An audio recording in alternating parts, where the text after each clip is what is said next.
அது மாத்திரம் இல்லை மக்களே, இன்றைக்கெல்லாம் பார்த்திங்கன்னா ஆடைகள் வந்து குறைஞ்சி போய்விட்டுருது. பெண்களுக்கு வந்து அந்த காலத்து ஆடைகள் தழும்பாக கட்டுவாங்க. தழும்பு ஆடைகள் கட்டி தலை நிறைய தழும்பு பூ வச்சு அவங்க அழகாக நடந்து போனாங்கன்னா உண்மையிலே வந்து அவங்க வந்து ஒரு அழகாக இருப்பாங்க. அழகுன்னா அதுதான் அழகு.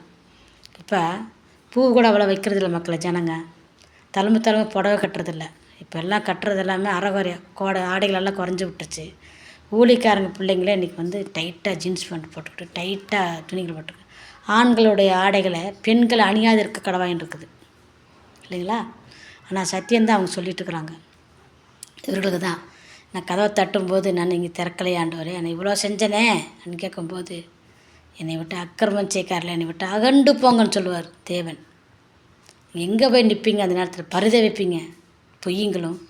எனக்கு வீடு இல்லை, வாசல் உலகமெங்கு வீடு வாசல், உலகமெங்கு சொத்து சுகங்கள் பணங்கள் சேர்த்து வச்சுக்கிட்டு ஏழைகளுக்கு உதவி செய்யாமல் அவ்வளோ சேர்த்து வச்சுட்டு வீடு இல்லை, வாசல் இல்லை, அது இல்லை, பொய்யனுக்கு எங்கேயாம்மா? பொய்யுரைக்கிறவனுக்கு எரிநகரத்தில் தள்ளப்படுவான்னு சொல்லப்பட்டிருக்கு. பொய்யனுக்கு. சரிங்களா? அதனால் தயவுசெய்து இந்த பூமியில் சம்பாதிக்கிறது எதுவுமே வந்து நிரந்தரம் இல்லை. முடிஞ்ச அளவுக்கு ஏழைகளுக்கும் எளியவர்களுக்கு கொடுங்க.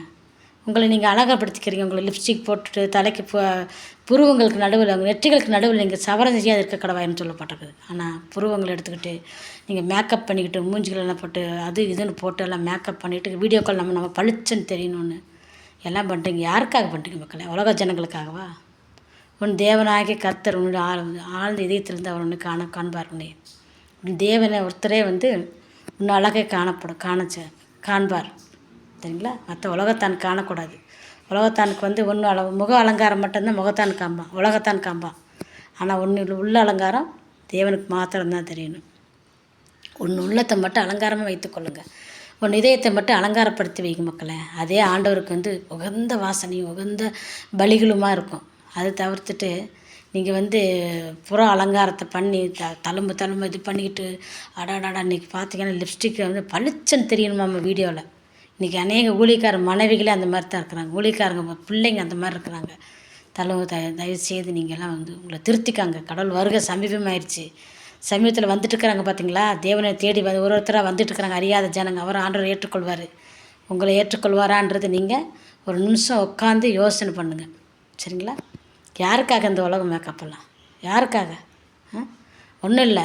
நீங்கள் பார்த்தீங்கன்னா இந்த ஜஸ்டின் ஆபிரகாம்னு சொல்லி ஒருத்தர் வராரு பிரசங்க. அவர் இப்படி கையை அப்படி நீட்டினா போதும் எல்லோரும் தொப்பு கீழே விழுந்துருவாங்க. அந்த அம்மாவும் அதேமாதிரி இப்போ பண்ண ஆரம்பிச்சிருச்சு. அந்த அம்மா பார்த்திங்கன்னா ஐயோ உலகம் அப்படியே இந்த டிவியில் அவரும் அவங்க ஒய்ஃபும் டிவியில் தெரியணுன்றக்காக அப்படியே மேக்கப்புங்களும் எங்கே போய் மேக்கப் பண்ணி எவ்வளோ செலவு பண்ணுறாங்கன்னு தெரியல. அப்படி பண்ணி கொண்டு வந்துருக்குறாங்க. அவர் சொல்கிறார், ஒரு சாமியார் ஒருத்தர் வந்து சொல்கிறாரு, நான் ஆண்டவரை ஏற்றுக்கொண்டேன், ஆண்டவர் என் நிறுத்தி வந்துட்டார், நான் அப்படி ஆகிட்டேன், நான் இப்படி ஆகிட்டேன். ஆனால் இவருக்குள்ளே நான் தினகரனை பார்க்குறேன். தினகரன் எங்கே இருக்கிறாரு? தினகரன் இவருக்குள்ள தினகரனை பார்த்தா நம்ம என்னத்துக்கு? ஆண்டவனை பார்க்கணும். நீங்கள் தினகரனை பார்த்தோ, ஜஸ்டின் ஆபிரகாமை பார்த்தோ, இன்னும் அநேக ஊழியக்காரங்களை பார்த்தோ நீங்கள் எதுவுமே சாதிக்க போகிறதில்ல. மோகன்லாசரை பார்த்தோ யாரை பார்த்து நீங்கள் சாதிக்க போகிறதில்ல. தேவனாகி கர்த்தரை பார்த்தா மட்டும்தான் நீங்கள் இந்த பூமி விட்டு நீங்கள் பரலோகத்துக்கு சொந்தக்காரங்களாக இருக்க முடியும். மற்றவங்களை பார்த்து நீங்கள் எந்த சொந்தக்காரங்களும் ஆக முடியாது. எந்த சந்தோஷத்தை இன்னும் பெற முடியாது. ஒருத்தர் சொல்கிறாரு பாருங்க, எங்கேயோ வெளிநாட்டில் இருக்கிற ஒரு டாக்டரை வரவழைக்கணும். என் பிள்ளைக்கு புத்துநோய், என் பிள்ளை படுக்கையில் கிடக்கிறான். ஏன் அவன் பையன் படுக்கையில் கிடக்கிறான்? என்கிட்ட பணம் இல்லை, வெளிநாட்டிலேருந்து ஒரு டாக்டரை வரவழைக்கணும். அந்த டாக்டர் வரவழைக்கிறதுக்கு இங்கே என்கிட்ட காசு இல்லை, நான் என்ன பண்ண முடியும்? கிடக்கிறான். நான் கர்த்தராகி எம்பெரும் இயேசு கிறிஸ்துவ மட்டும் நான் ஏற்றுக்கொண்டேன்னார் அவர். ஆனால் அவர் வந்து அங்கேருந்து அவர் வர வச்சு அவர் பிள்ளைக்கு சுகத்தை கொடுக்குறாரு. அந்த டாக்டர் வந்து அவருக்கு அந்த குழந்தைக்கு ட்ரீட்மெண்ட் எடுத்து இன்றைக்கி அந்த குழந்தை சுகமாக இருக்குது. ரொம்ப வருஷங்களால் ஆகிடல, பல வருஷங்கள் ஆகிடல. இதே ஜஸ்ட்டு 5 வருஷத்துக்கு முன்னாடி தான் நடந்துச்சு இந்த அதிசயம்னு சொல்கிறாரு ஒரு ராமம் போட்டவர். இப்படி நடந்துட்டுருக்க மக்களை. ஏன்னா அவர்களுக்கெல்லாம் தெரியும், ஆண்டவரை பற்றி தெரியும், எல்லாம் தெரிஞ்சு வந்துட்டுருக்குறாங்க.